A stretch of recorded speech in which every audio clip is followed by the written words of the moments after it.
So I talked earlier about one of my favorite examples here in terms of systems to open your mind a little bit. And it's the concept I want to talk about is incentives, incentivization. Incentives, in my personal opinion, are one of the most dangerous ideas ever to hit business. Incentives. I recommend that if you're going to use them, that you be very careful with them and you pay a lot of attention to what happens when you use them. Test them, see what happens, tread very lightly. And here's why.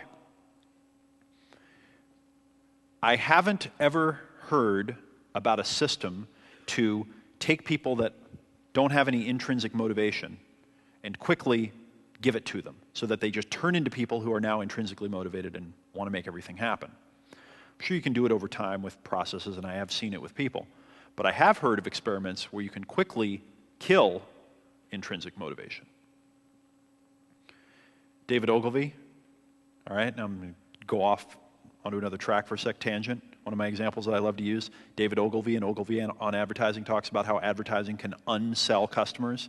You can spend money on ads that makes them not buy. No one's ever thought of that. Right? Alan, who works on our team, one time we were talking about lawsuits, and he has a lot of legal experience. He said, when people sue other people, they typically only think that there's upside. That's it. So if someone sues you, they're probably thinking, the only thing I can get is something good out of this. Worst I have is maybe I could lose some legal expenses.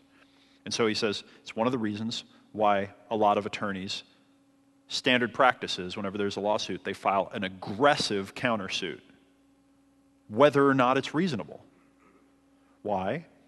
Because in probably most cases, the person who thought, I've only got upside, immediately says, oh, wait a minute here. You mean there's a potential of me losing $10 million? Maybe we should be more reasonable about this and talk about this as adults.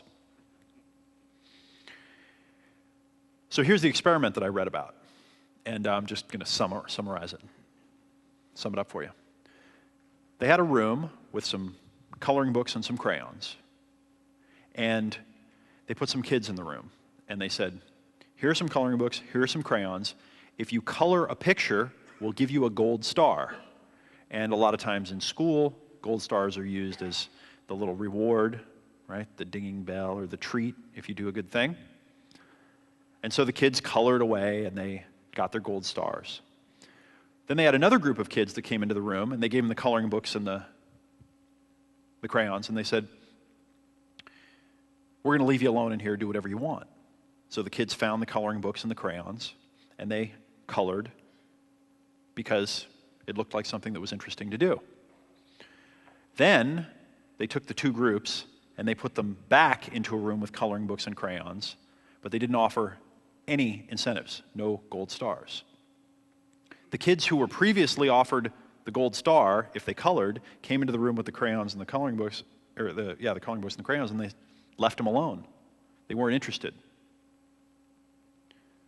Something about incentive, connecting an incentive to an intrinsic motivation changes it inside of us. So you have to be really careful, because let's say you have someone on your team and let's say they're doing a great job doing something because they love to do it. And then you say, you know what, I'll tell you what, from now on, every time you complete a successful one of those things that's your project, I'm going to give you an extra $100. Is it possible that you could be killing their intrinsic motivation by adding some little doggy treat at the end? I don't know, but I've seen this kind of thing happen enough, and I've watched the downside of incentives affect enough businesses that I'm very cautious with them. So when you think to yourself, okay, well, I'm just going to incentivize my team, and I'm going to say, you, if you get this done, you get this reward, and you, if I get this done, you get this reward. How are you going to ever know whether or not they would have done it on their own? How are you going to figure it out? Now you're stuck. There is no test after that. You can't say at the end, okay, I'm taking the incentive away. Now just do whatever you want to do and expect them to do it. Because someone that is You with me?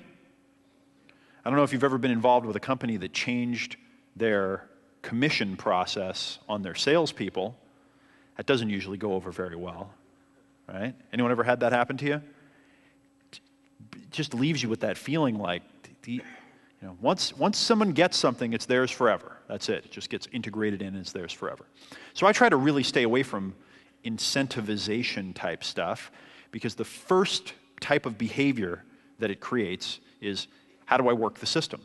How do I game the system to get what I want to get out of it? There was a story in Wheeler's book, Understanding Variation. If you want to get a short course on this stuff, read Understanding Variation by Wheeler. Understanding Variation. He told a story in there. It's been years since I've read it, so I'll probably screw it up, but you'll get the gist of it. About a company that they were manufacturing, I don't remember what they were manufacturing, widgets, and they had boxes of them that rolled off the factory floor, and they started losing them. They started disappearing, and they couldn't figure out what was going on. So they fired the plant manager, and they got a new one in there, and they said, you got to figure out what's going on here. We're losing a bunch of inventory. We don't know where it's going. Our numbers are getting all screwed up. That person went in, couldn't figure out what was happening, thought maybe someone was stealing stuff, built a fence around the factory. Problem still happened. They fired that person. They hired a new boss to come in. This person at this point realizes there are two people fired before them. They're, on their edge. Okay, I don't know what to do. They dug in. They finally figured out that what they were doing is there was a shift supervisor or something who was compensated on the production of the plant. And what they were doing every day is, in the middle of the night, they were going down to the finished product, and they were picking up the pallets and going and putting it back on the conveyor belt. So they got counted twice so that they got their bonus. It's a tricky one, huh? It's fun. And another little thing to keep in mind here, too, is that a lot of times, sometimes you want to use incentives. Some people are motivated by incentives. That's just how they're wired, and that's okay. Yeah, that's fine. You just want to be really careful. And in a lot of cases, the people that are motivated by incentives are the smooth talkers. And so you give them an incentive to do something, and then what do? They talk people into stuff by promising a little more than you can really deliver.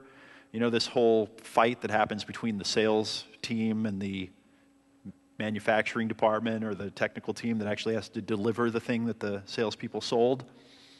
A lot of this comes down to incentivized, performance-based behavior.